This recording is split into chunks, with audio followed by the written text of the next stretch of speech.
What's going on, y'all? Your man Eric Wilson, Sports Arena. So it's week 4 in the NFL. Apologies to everybody who was looking for the week 3 edition of this, but I had to go lick my wounds after the fact that my team can't even score, win a damn game. We got to end in a tie, but we'll get to that a little later on. As always, let me get my brother, Mr. Alex Fleming, in here. This brother's on cloud 9 right now. I mean, Tampa Bay is winning. His hometown Chicago team is winning. It's Alex's world, and we just live in it pretty much at this point. You know what I'm saying? It's about damn time things are going my way. Hey, real quick, while I got you, brother, just really quick, I need you to remember these dates. March 8th through March 11th. We'll talk more about that later. Just keep those dates locked in your memory banks. Let's get to week 4. So I want to start with talking about the present and the future. And what I mean by that is Teddy Bridgewater and the Carolina Panthers are hosting Kyler Murray and the Arizona Cardinals. I got to get your thoughts on this game, brother. I was speaking to Brian Snow in the morning, shameless plug, today about that Arizona-Carolina matchup. Look, Carolina needs to stop the running game if they have a hope and a prayer of stopping the passing game. Why? The running game opens up the passing game. And if Arizona can run on you, they're going to do play action fakes and throw bombs to DeAndre Hopkins. Look for Larry Fitzgerald to bully whatever kind of secondary Carolina's got. And look for Kenyon Drake to get on hold because, as far as I'm concerned, Murray's been stealing his spotlight, bro. Murray's got a couple of his touchdowns in his back pocket. Yeah, I don't see this being a close matchup. I like Arizona big time. See, and a lot of people are going to side with you on that. But here's my thing. Carolina's at home, and say what you want. I got a lot of faith in my man, Teddy Bridgewater. Granted, you don't have Christian McCaffrey, so you're running out Mike Davis. And let's make no mistake about it. Respecting Mike Davis, but he's no Christian McCaffrey. He's no white lightning. However, if Teddy has to put the game on his shoulders, we've seen him be able to carry the team to a victory. So it's not saying that I'm sleeping on him. I agree with you. I'm picking Arizona, but I think it's going to be a lot closer than you and a lot of people give credit for. Okay. Let's go on to the next game here. And, I talked about him, so let's get down to business. Indianapolis Colts and Phillip Rivers heading to your hometown to face my boy, BDN. You know what I'm talking about. My man, Nick Foles and the Chicago Bears. So look at that grin, brother. You ain't smiled this much in a minute. So go ahead, talk about it. Well, now that they finally got rid of Trash Bisky and big Nick Foles is now the quarterback, I expect him to actually score some damn points. Now, last week, the Indianapolis Colts scored me about 57 points in one league, 33 points in another league. It was ugly what they did to the Jets. But you know what? That was the Jets. Yeah. Yep. Look for Chicago to try to get a running game going, and look for Allen Robinson to finally score a damn touchdown. I like Chicago in this one because Phillip Rivers is going to be Phillip Rivers and throw a pick or two. 33-24. He lets you. He listen. He will either throw you in a game or he will throw you out of a game. Really quick, I want to talk to you about someone who we had the pleasure, or should I say, you, sir, had the pleasure of kind of talking to, and that's Jonathan Taylor, man. What are your thoughts on him so far this season? He wasn't supposed to be the rookie that he is right now, and I'm not happy that Marlon Mack went down. But since Marlon Mack went down, he's been the back rookie to have. It's not Cam Akers. It's not J.K. Dobbins. He's been putting in work since week 1 against Jacksonville. He's a possession running back. He's a between the tackles running back. And like he told me at the combine, he's got plenty of tread left on those tires. Look for Jonathan Taylor to be in the mix with Clyde Edwards-Helaire and James Robinson as Rookie of the Year. Now, With that being said, Chicago does an excellent job making sure that people don't run on them. It's very, very disrespectful. Look for there to be a lot of slants and screen passes that are just long handoffs so Jonathan Taylor can get in space and do what he does. True that. Yeah, I agree with you on this one as well. I'm definitely taking Chicago. It's my boy Nick. And then on the flip side, when you got Khalil Mack and you got Roquan Smith, brother, that's all I need right now. I'm telling you. I think Allen Robinson.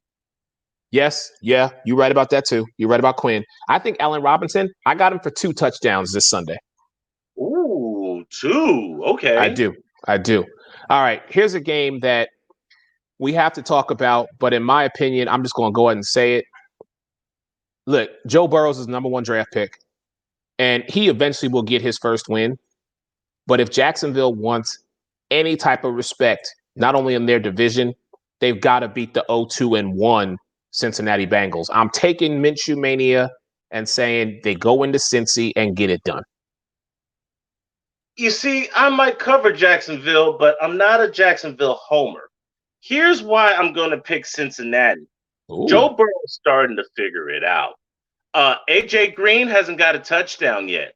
T. Higgins hooked up with Joe Burrow 5 times for 40 yards and 2 touchdowns. Now, if you remember, T. Higgins was the former wide receiver for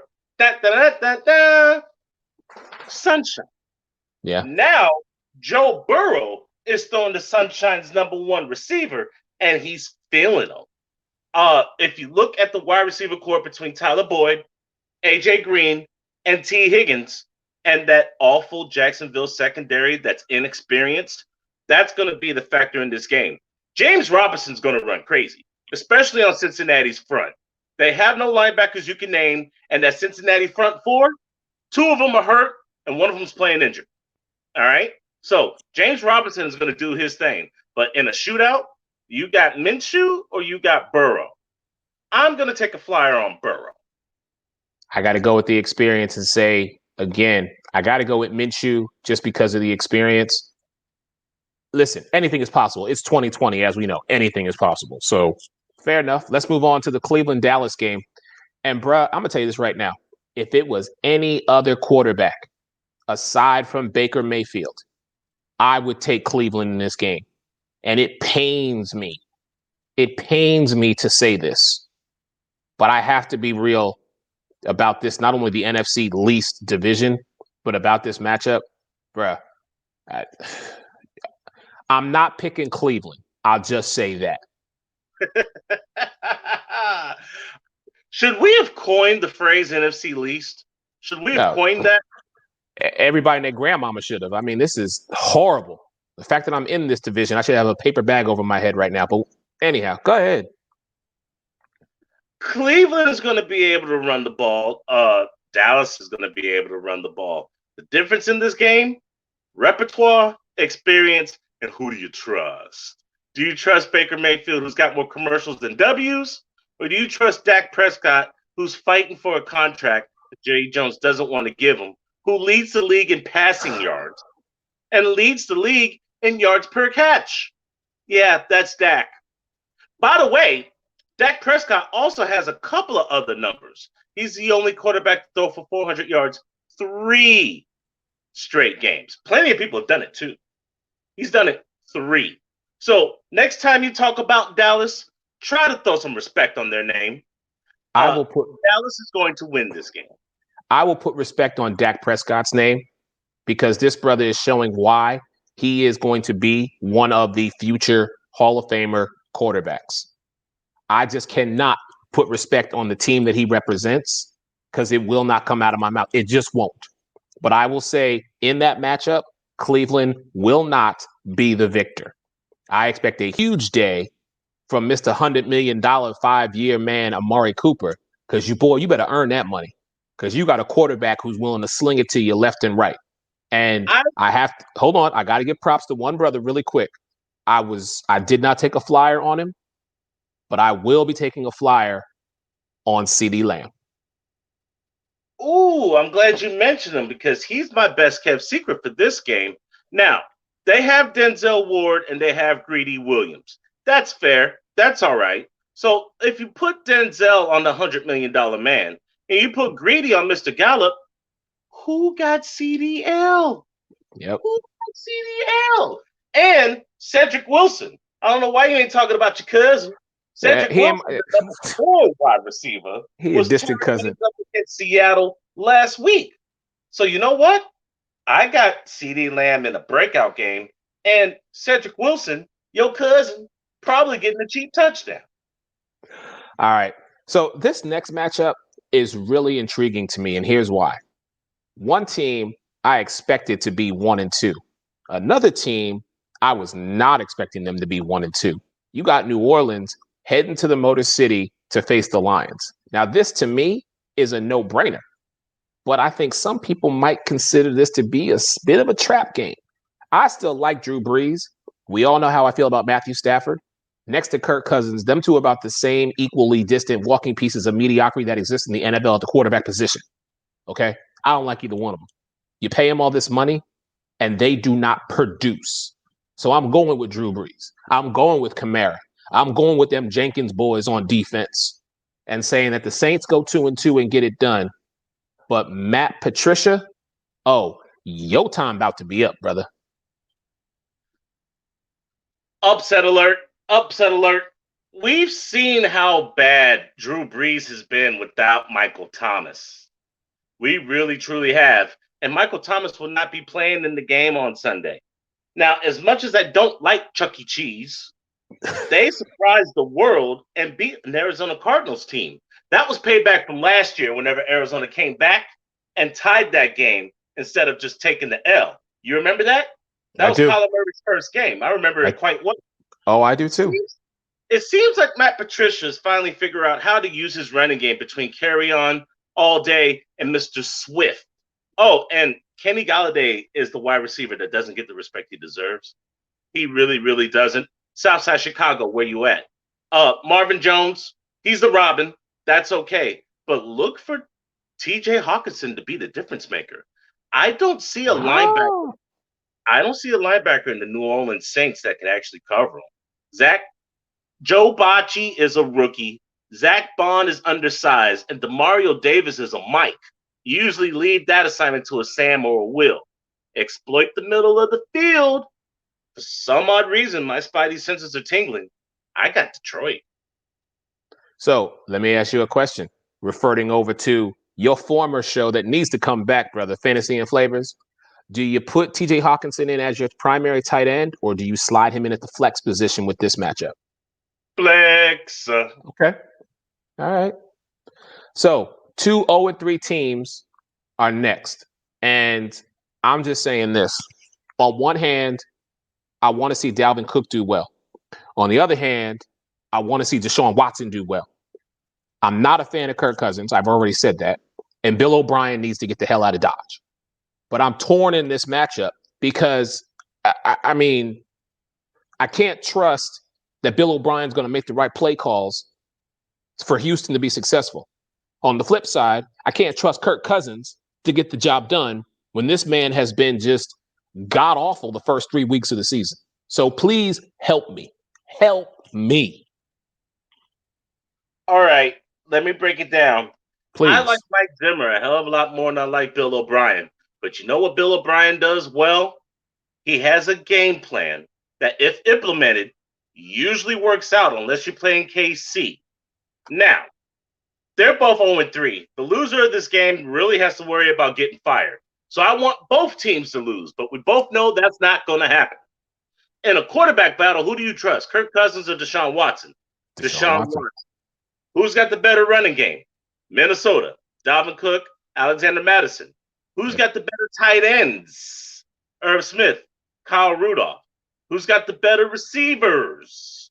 Adam Thielen and Justin Jefferson. Shout out to our man Colin. I told him on the carousel, I got to give him love on Justin Jefferson. Great pickup. You're welcome, Minnesota. Now, with that being said, Minnesota should win this game, but I got a funny feeling that they won't because this game is in Houston, correct? Yes, sir. That's the only reason why I'm picking the Texans. They right the ship on Sunday.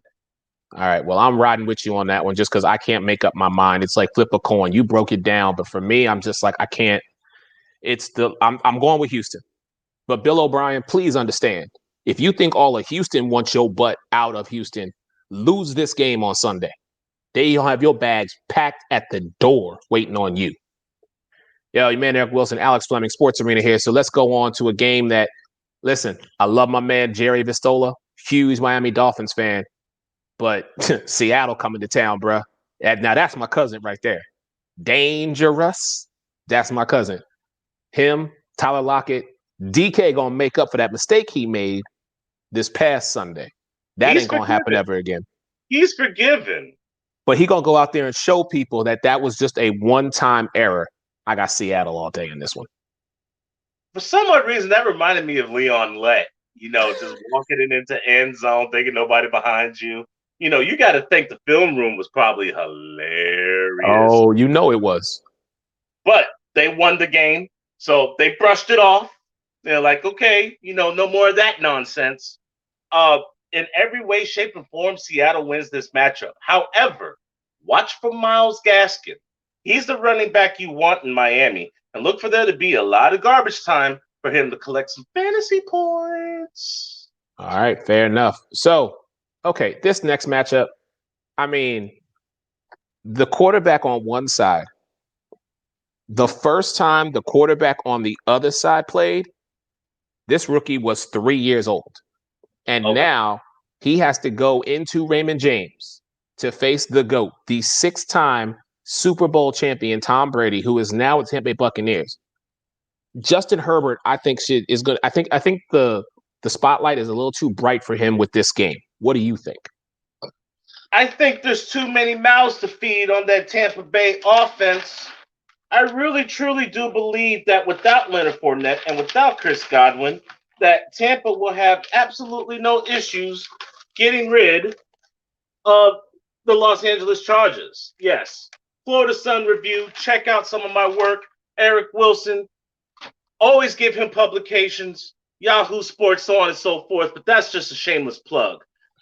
Who's guarding Mike Evans? Do you remember some of the talk that was happening between Keenan Allen and Mike Evans during the offseason when we were all COVID out? Where's Melvin Ingram? IR. Where's Derwin James? IR. Can you give me 2 linebackers that play for the Los Angeles Chargers? No, you can't. They're flying from the West Coast to the East Coast to play in Raymond James. When was the last time Tom Brady lost to the Chargers? Exactly. This has Tampa Bay written all over it. Damn. Well, I mean, we agree on that one. All right. Now, this game, Alex, got to ask you about it, brother. It's kind of like the Maryland rivalry, if you will, because on one hand, you got the 2-1 Baltimore Ravens, and on the flip side, you've got the 1-2 Washington football team. Shocker. I'm actually taking the football team on this one. What? Yes. And here, sir, is my reason why. When you get beat up by Patrick Mahomes, the way that Lamar Jackson did on Monday night against the Super Bowl champions, it's going to take you at least a week to kind of get yourself back into that motor gear. I think they're going to try and do too much to come out and get this W. Meanwhile, Washington is that team that no one's talking about. So that's why I'm saying this is my upset pick of the week. The Washington football team gets trust me, it's going to be like a field goal, 3-pointer, last second, whatever you want to call it. I got Washington over Baltimore. El Freaky's pissed. He can beat everybody except for this damn team in KC. He was embarrassed on national television. He didn't look good. You got hypocrites online calling him a running back again. He didn't have over 100 yards passing. You think he's going to be motivated against a team with a piss-poor secondary? Oh, no. Better yet. Have you seen Mark Ingram this year? Has there been a Mark Ingram signing? J.K. Dobbins has more touchdowns than Mark Ingram, sir. What's the only thing that you could do to stop this front of Washington from compacting on you and blitzing? Run the football. I expect Baltimore to put a handwritten ass whipping against the Washington football team this Sunday. This one will be close. Okay. I just think there's something I smell something in the water. I'm telling you right now, and it's not red tide. I just feel like Baltimore is still licking their wounds after the embarrassment that happened. We were supposed to see a preview of the AFC Championship game Monday night, and what happened? Mahomes came to Baltimore and said, it doesn't matter, fans, no fans, home, away, at any given time, I'm taking over this game. I just think Baltimore is going to need a week to kind of get themselves back together. I still have them winning the North, and I want to see the rematch as the AFC Championship game. But something in my mind, you talk about your spidey sense. Hey, I got that gut feeling, brother. Maybe it's the crown, maybe it's the wine. I don't know. But Oh, I'm it's for the siding answer to with, the crown. It's for the hey, answer to the crown. I'm staying with Washington on this one. So next game, Alex, I mean, really, Giants, Rams, Rams all day. Rams. Okay, we'll keep it moving. So speaking of those Kansas City Chiefs, guess who's coming to Arrowhead? Cam Newton and the Captain America? New England Patriots. Bill Belichick versus Andy Reid. I always love this matchup between these two coaches. It's like when I watch Belichick and Pete Carroll. When I see Belichick and Andy Reid go against each other, bruh, that is greatness personified. I want to, in my heart, I want to go with Cam because that brother's got a huge chip on his shoulder. This brother was upset because even though he won the game, he still felt like he didn't perform to his level, to the Cam Newton level, to the 15-1 Super Bowl Cam Newton level. He mad about that. But hey, it's Bill Belichick. They got that connection going right now, man.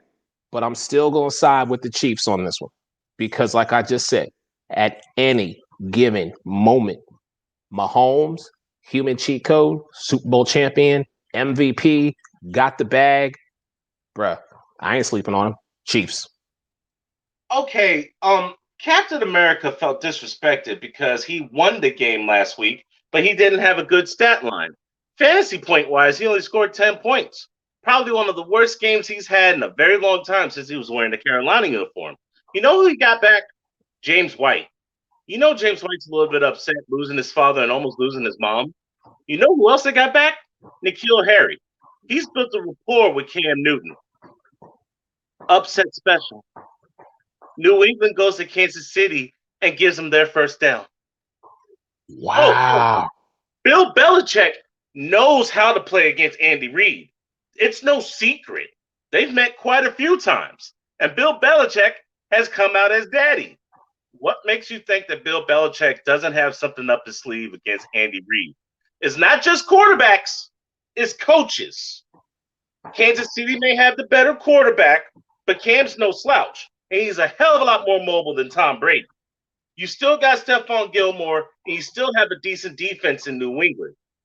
Gilmore's going to be stuck all day on Tyreek Hill. That means Travis Kelce's going to be the X factor, right?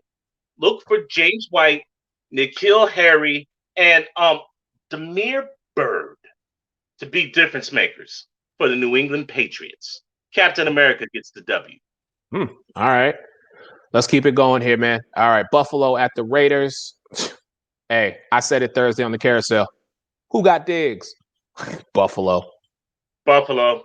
Yeah. Oh, Alex. I'm going to let you take this one. It's the Sunday night matchup. I'm sorry. I'm sorry. No. You and everybody else that I respect has the right to say what they want to say about my Philadelphia Eagles right now. Because trust me, all of Philadelphia is talking about what the hell's going on. But, sir, I'm going to let you go first. This is an 0-2-1 team heading to the Bay to face the 49ers, who, by the way, get back George Kittle. Where do I begin? They might get back Raheem Mostert as well. Nick Mullins looked good last week. 343 yards, a touchdown, and no turnover. They really don't need Jimmy Garoppolo. But with that being said, Jarrett McKinnon, Jeff Wilson Jr., and Raheem Mostert is more than enough ground game to handle anybody in the NFC, let alone the NFL. Deebo Samuel's coming back soon, but the emergence of George Kittle, the true number one tight end in the league. By the way, where's Zach Ertz? Where's it? You got that milk carton? Can you show me that milk carton? You were looking for Zach Ertz, right? They didn't want to pay him. They didn't want to give him a contract so he could stay a Philadelphia Eagle. Now all of a sudden, Scooby-Doo, where are you? Goddard is gone. IR. So you no longer have the best tight end duo, whatever you were spouting about that. Oh, and your secondary. Your secondary is about to get clowned. Oh my God. Who tackling Kittle? Better yet, who got Ayuk? Who got Kendrick Bourne? Bro, y'all are going to get run on so much. It's going to look like a version of the Roadrunner, reality style. And you got to travel to the Bay? Bro, if any type of ignorance like Philadelphia's winning this game comes out your mouth, you need to segregate yourself from going live anytime in the near future. You know this is an L for Philadelphia. I know this is an L for Philadelphia. How the hell this stayed a Sunday night preview game? I don't know. I think they're paying off the commissioner. Bang, bang, Niner gang. For the first time in probably sports arena history, I will not speak on my team because we are 0-2-1. And until we come away with a victory, I have nothing to say. Figure it out, Philly. Figure it the out. Monday night matchup. Hey, man, we had two of the greats talking about this on the carousel, man. And y'all, whoever watching this, make sure you check out the carousel on Thursday nights. 7:30. We go right up to the start of the games. Our man, Danny Thompson, Sports Illustrated's newest contributor, alongside Turning Point Podcast, Jake Rongholt. I've known this brother for over a decade. They brought the smoke, not to each other. No. But that debate would have been off the charts. Alex, let me ask you one simple question. Is there any possible way that them dirty birds go to Lambeau and steal one on Monday night? Do they have Michael Vick? No. Do they have a ground game that they trust? No. Well, I mean, they have an aging Gurley, but I still believe in him. So that's a no. Is Julio playing or is he getting traded? Because the rumor mill says that he's going to be a Patriot. Wow. Better yet, Calvin Ridley has 100 yards in each and every game, and he looks like a number one, unlike an aging or frustrating Julio. Ridley is going to be able to abuse that Green Bay secondary. Here's the problem. That bad man on the opposite side. Oh, and now he has weapons. Devontae is going to be back. Yep. You got Robert Tonyan, who's rock-a-bye baby at the tight end position. Marquez Valdes-Scantling has probably the most annoying name, but he's an excellent number two and in the clutch wide receiver. Oh, people are sleeping on him, and I told people about him when I saw him at the combine. I said, "Yo, y'all need him and Cortland Sutton were my two guys when they were at the combine." And I said, "Look for these two young brothers to be something special wherever they go." So, and Aaron Jones, quite nice at the running back position. Aaron's not even running on the field, bro. He's walking on the field. He's already thinking about slicing and dicing. It's October. It's Breast Cancer Awareness Month. It's October, and Michael Myers has entered the building. First October Monday night game, and it's in Green Bay. Look for Aaron to get medieval against these Atlanta Failbirds. Remember in the offseason during COVID, and I told you about those clowns, those fail clowns? You did. How do you like me now? Mic drop moment. Yo, we going to get it right on out of here, man. Your man, Eric Wilson, sports media, alongside my brother, NFL contributor, Florida Sun Review. This brother's all over the place and articles for days. This brother writes so much it hurts sometimes. But you know what? Everybody who's tried him, they've come up short. Sports Arena. We'll talk to y'all soon. Peace.